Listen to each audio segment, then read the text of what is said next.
շատ հետաքրքիր թեմա է իրականում, այս շատ մոդայիկ բառ է դարձել, եզր է դարձել, ամենտեղ հնչում է, ամանավանդ վերջի 2 տարին, իսկ վերջի մի շաբաթը ռեկորդ է հիբրիդային բառի հմեկով, ազգային ժողովում, չգիտեմ, բազմաթիվ հարցազրույցներում, նույնիսկ իշխանական տենց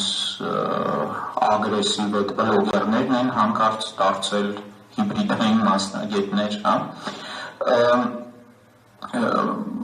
հայկական քաղաքական դիսկուրսում հիբրիդային պատերազմ, հիբրիդային սպառնալիքներ, երբ որ ասում են, սովորաբար հասկանում են մի քանի շատ կոնկրետ, շատ նեղ բաներ։ Նախ հասկանում են ենթադրյալ Ռուսաստանի կողմից ինչ-որ գործողություններ, երկրորդը հիբրիդային ասելով նկատի ունեն հիմնականում քարոզչական ինչ-որ ներգործություններ, այդ fake news, կեղծ լուրեր եւ այլն, մանիպուլյացիաներ, Հիբրիդային պատերազմ, իսկ ավելի ճիշտ հիբրիդային սպառնալիք արտահայտությունը մոտավորապես 2000-ականներից է գալիս ամերիկացիներից ու վերջերս դա դարձել է բավականին մոդայիկ եզր, առաջին հերթին հենց 14 թվականին, այդ Ղրիմի անեքսիայի շուրջ, դրանից հետո շատ լայնորեն կիրառվում է Չինաստանն է հիշատակվում, Իրանը եւ այլն։ Ըստ էության արևմուտքը ում դիտարկում է հակառակորդ, միանգամից մեղադրում է ինչ-որ հիբրիդային գործողություններ, հիբրիդային պատերազմ վարելու մեջ։ Ասեմ, որ այս եզրը տենց այդ իրա մոդայիկ ճառագայթում է, շատ նման հիշեցնեմ եզրեր կային մինչ այդ, հոգեբանական պատերազմ, մոտ 70 տարի տենց բոլորը բոլորին մեղադրում էին հոգեբանական պատերազմ վարելու մեջ, հետո հայտնվեց այդ համակարգիչները, որ սկսեցին տարածվել, հայտնվեց տեղեկատվական պատերազմ եզրը,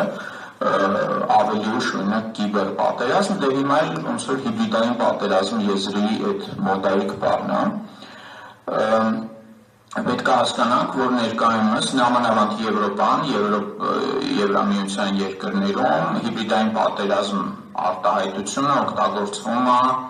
իրենց համար անցանկալի ցանկացած գործողություն նկարագրելու համար։ Այդ տենց մի հատ հովանոցի պես տերմին է, ով դուրները չի գալիս, պիտակում են որպես հիբրիդային ուժեր, հիբրիդային սպառնալիք եւ այլն։ Ընդ որում, եկեք հասկանանք, սահմանումը որն է դրա, ինչպես եւ բոլոր նման դեպքերում միասնական ինչ-որ ընդունված սահմանում չկա, ավելին ասեմ, օրինակ ամերիկյան ու եվրոպական սահմանումները կտրուկ իրարից տարբերվում են։ Ամերիկյանի սահմանումը տենց փորձել էր ձևակերպել, ընդհանրապես դա ամերիկացի մի գնդապետ Ֆրանկ Հոֆման իր աշխատություններից է սկսել տարածվել, ինքը չի առաջին օգտագործել, բայց իր հոդվածներից է սկսել տարածվել, ինքը դրա մեջ միավորում է իր բառերով, մեջ բերեմ ֆիզիկական եւ հոգեբանական, կինետիկ եւ ոչ կինետիկ գործոնների, կոմբատանտների եւ ոչ կոմբատանտների, պետությունների եւ ոչ պետական դերակատարների դիտարկում որպես մեկ ամբողջ համակարգի։ Սա կոնտեքստն է, այսինքն ցանկացած կոնֆլիկտում բոլոր դերակատարներին տարբեր ձևի միավորում է իրար։ Ու հիբրիդային պատերազմի նկարագիրը այսպես է տալի, որպես մի պատերազմ, որն իր մեջ բուն դասական ռազմական գործողություններից բացի ինտեգրում է պայքարի շատ տարբեր ձևեր, պարտիզանականից մինչև սաբոտաժ եւ ընթանում է շատ տարբեր մարտադաշտերում, գետնի վրայից մինչև տեղեկատվական մարտադաշտ։ Ամերիկյան բանակի սահմանումը մի քիչ ավելի բարդ է, բայց կարևոր հատվածն է, որ դերակատարներին է դիտարկում, կանոնավոր զինված ուժեր, պարտիզաններ, ահաբեկիչներ եւ կրիմինալի համակարգված օգտագործում հակառակորդի կողմից։ Այս ահաբեկիչների ու կրիմինալի մասը խնդրում եմ հիշել, կանդրադառնանք եսա։ Բրիտանական սահմանումն էլ է մոտավորապես նույն ոճի, որտեղ խոսում է նաև, որ ոնց որ ուժերի միավորում հասարակության տարբեր խոցելի կետերին հարվածելու համար։ Այսինքն դա պայքար է ոչ միայն, ասենք, բանակների միջև, այլ հենց ամբողջ հասարակության դեմ, ամբողջ պետության շահերի, հասարակության շահերի դեմ։ Հետաքրքիր է եվրոպականը։ Եվրոպականում ռազմական կոմպոնենտը հանած է, այսինքն իրանք դիտարկում են բոլոր անցանկալի գործողությունները, որոնք չեն հասնում ռազմականին։ Ու ստեղ տեսնում ենք, որ արդեն արևմուտքում միասնական կարծիք, թե ինչն է հիբրիդային սպառնալիք չկա։ Որպես հիբրիդային սպառնալիքների օրինակներ են դիտարկվում քարոզությունը, հոգեբանական տեղեկատվական գործողությունները, նույնիսկ գաղթականների հոսքերի կառավարումը ինչ-որ երկրների վրա ճնշում գործադրելու համար։ Մենք տենց օրինակներ կհիշենք վերջի 15 տարվա պատմությունից, օրինակ Էրդողանը սիրիացի փախստականներով Եվրոպային էր ճնշում, Լուկաշենկոն Լեհաստանի ու Եվրամիության վրա էր ճնշումներ գործադրում։ Հայկական քաղաքական դիսկուրսում, ինչպես նշեցի, հիբրիդային պատերազմի եզրը շահագործողները դա վերագրում են Ռուսաստանին հիմնականում, հա։ Բայց արդյոք օրինակ Իսրայելի գործողությունները Իրանի դեմ արդյոք նույն հիբրիդային պատերազմի տրամաբանության մեջ չեն։ Հիշացնեմ, որ օրինակ Իսրայելի հատուկ ծառայությունները ու նրանց պրոքսիները Իրանում քաղաքական սպանություններ են անում, ֆիզիկոսներին են իրանական սպանում, աբեկչական գործողություններ են անում։ Սա որ նայենք, ասենք, մաքուր հիբրիդային պատերազմի նկարագրությունների մեջ մտնող կոմպոնենտ է։ Կամ ասենք նույն տասնամյակների ընթացքում, որ արևմուտքը Իրանի դեմ պատերազմ էր վարում, խառնվում էր, միջամտում էր Իրանի ներքին գործերին, ընդհուպ մինչև հեղաշրջում կազմակերպեցին Իրանում 1950-ականներին, արդյոք դա հիբրիդային պատերազմ չէր։ Այսինքն դա բացարձակապես նոր բան չի, ու արդյոք ընդհանրապես մարդկության պատմության մեջ այն ինչ այսօր անվանում են հիբրիդային պատերազմ, ինչ-որ նորություն է։ Սերբիան Միլոշևիչին հաղթեցին ամերիկյան ուղիղ ֆինանսավորմամբ և ամերիկյան մասնագետների աջակցությամբ երիտասարդական շարժում ստեղծելով 2000 թվական։ Սերբիան Միլոշևիչին հանելու ամբողջ օպերացիան ըստ տարբեր աղբյուրների 50-ից 60 միլիոն դոլար է արժեցել 2 տարվա կտրվածքով։ Դա կարող է թվալ շատ մեծ թիվ, բայց 50-60 միլիոն դոլարը դա մեկ ժամանակակից կործանիչի կամ ռմբակոծիչի նույնիսկ կին չէ։ Միացյալ Նահանգների ռազմական օպերացիան Սերբիայի դեմ տասնյակ անգամներ ավելի թանկ է նստել, հա, ու Միլոշևիչին այդպես էլ չկարողացան գցել։ Կամ օրինակ հիշեցնեմ, հա, ասում են, որ կրիմինալի կիրառումը կոնֆլիկտներում։ Օրինակ 1943 թվականի հուլիսին, երբ դաշնակիցները զորք իջացրին Սիցիլիայում, ամերիկացիներն ու բրիտանացիները տեղում իրենց աջակցությունը նախապատրաստությունը դեսանտի սիցիլիական մաֆիան էր իրագործել, Ամերիկայում սիցիլիական մաֆիայի միջնորդությամբ այդ ներկայացուցիչների են հայտնի ֆիլմերից հայտնի կրիմինալ դեմքերը երկրորդ համաշխարհայինում օգնում էին Ամերիկային կռվել Իտալիայի դեմ։ 1914 թվականին, երբ Բրիտանիան հայտարարեց օգոստոսի 4-ին Գերմանիային պատերազմ, առաջին համաշխարհային պատերազմի առաջի օրերին, պատերազմի հայտարարելուն զուգահեռ նույն ժամերին բրիտանական հատուկ պատրաստած նավ կար,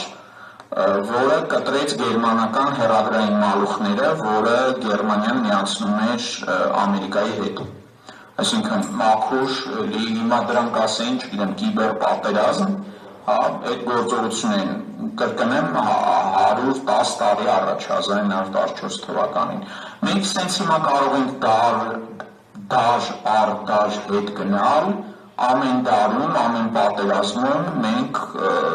կտեսնենք, որ պատերազմների ճնշող մեծամասնությունը հիբրիդային են եւ այլ կերպ չէր կարող լինել, հա։ Իրականը կարող ենք դիտարկել տրոյական հայտնի ձինհար, դա լավ, որ նայենք, անունը կարող դնենք հիբրիդային պատերազմ։ 2006 տարի առաջ մի հայտնի չինացի Սունցին իր շատ հայտնի գործում, որը առ այսօր ուսումնասիրվում է թե ռազմական գործում, թե բիզնեսում եւ այլուր, երկրազմարվեստի մասին, այդպես է կոչվում, այդ իր հայտնի գործում գրել էր, որ ամենացանկալի հաղթանակները դա այն հաղթանակներն են, որոնք տեղի են ունենում առանց մարտի բռնվելու, այսինքն պարտադրում ես քո կամքը հակառակորդին առանց ծախսատար զոհերով, կորուստներով մարտի բռնվելու։ Հիմա վերադառնանք 2006 տարի առաջվանից այսօրվա Հայաստան ու մի հարց տանք ինքներս մեզ, արդյոք Հայաստանի շուրջ իրավիճակը մինչև 2018 թվական եւ 2018 թվականին ոմանք դրան ասում են հեղափոխություն կամ հեղաշրջում կամ իշխանափոխություն, ինձ թվում է ամենաճշգրիտ նկարագրությունը եզրը դրա համար աղետն է։ Արդյոք 2018 թվականի աղետը հենց հիբրիդային պատերազմի արար գործողություն չէր Հայաստանի դեմ։ Հայաստանում ներկայում ընթացող, այսպես ասած, հիբրիդային պատերազմը կարելի է իրականում տարբեր տեսանկյուններից դիտարկել ու այդ բոլոր տեսանկյուններն էլ վալիդ են։ Օրինակ, որը շատ է, սիրում մեր իշխանությունը շահագործել, ներկայիս իշխող խմբակը, դա Ռուսաստան արևմուտք հակամարտության ռուսաստանյան կոմպոնենտն է, Ռուսաստանը հիբրիդային պատերազմ է վարում։ Իրականում Ռուսաստան արևմուտք պայքարի թաթերաբեմը նախ երկկողմանի է եւ Հայաստանը այդ թաթերաբեմներից մեկն է։ Բայց նույն ձևի վալիդ է օրինակ դիտարկել Հայաստանը որպես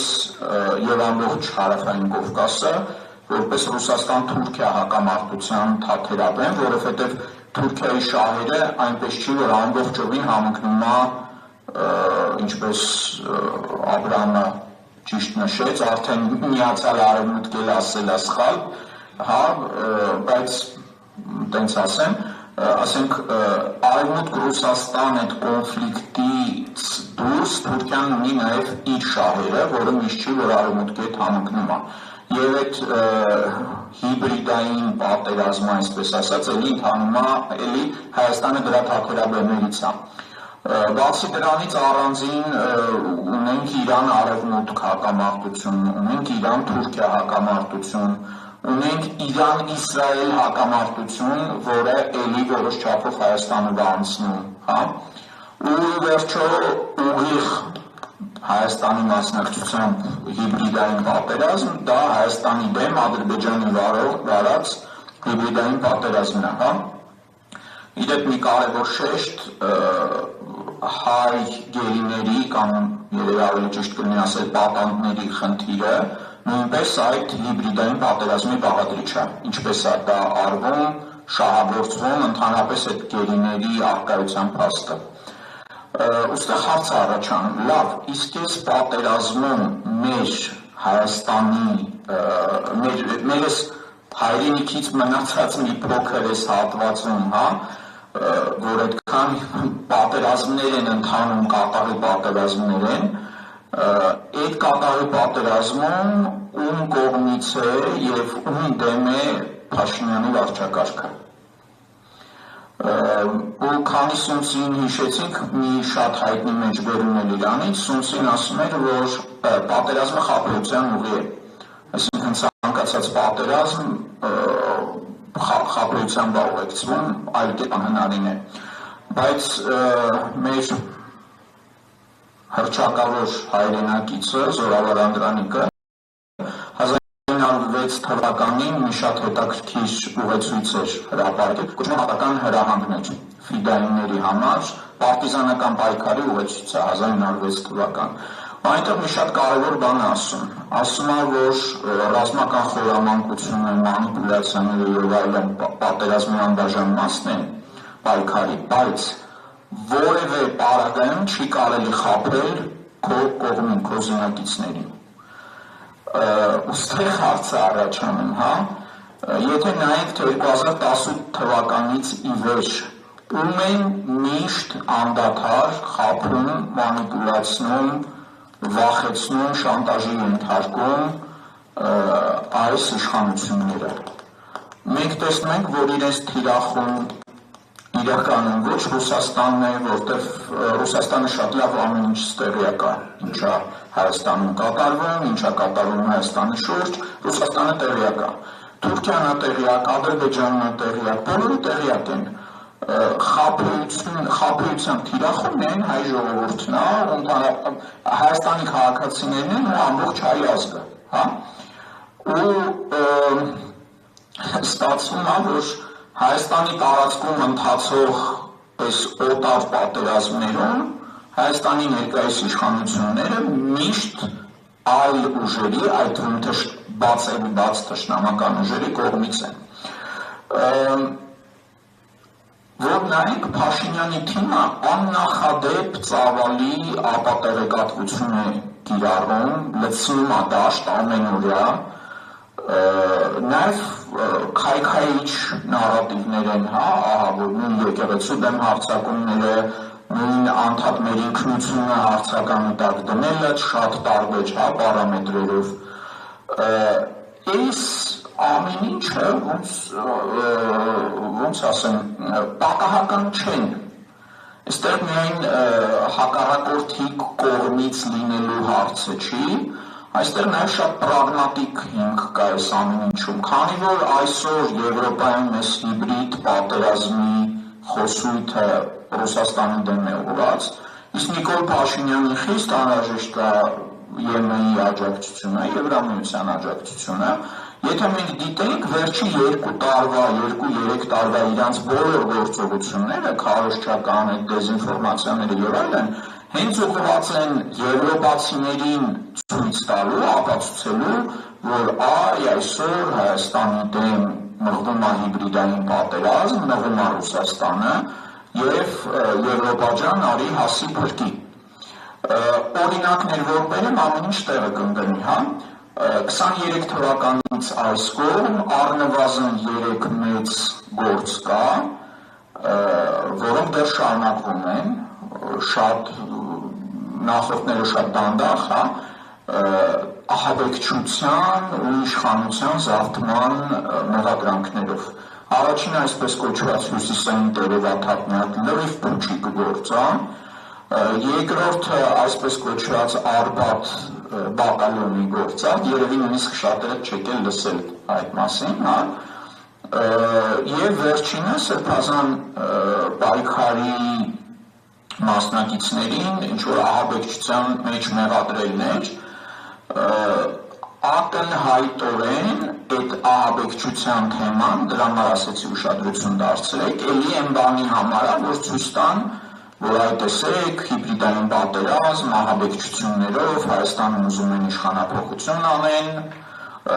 բոլոր սրակները ուղղվում են դեպի Ռուսաստան, ընդ որում ասում են բացահայտ կեղծիքներով, հա, ընդհանուր մինչև վերցնել տարբեր ժամանակներում տեղի ունեցած անկապ խոսակցությունից բառեր կտրել,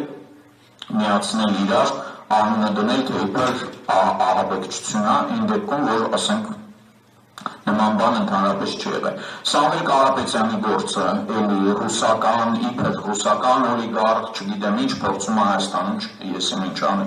Այս բոլոր խոսույթները հիմնավորելու համար են այն պնդումը եվրոպացիների մոտ, որ այդ տեսեք, հասեք, բրկեք, Ռուսաստանը հեսա մեզ ուտելու է։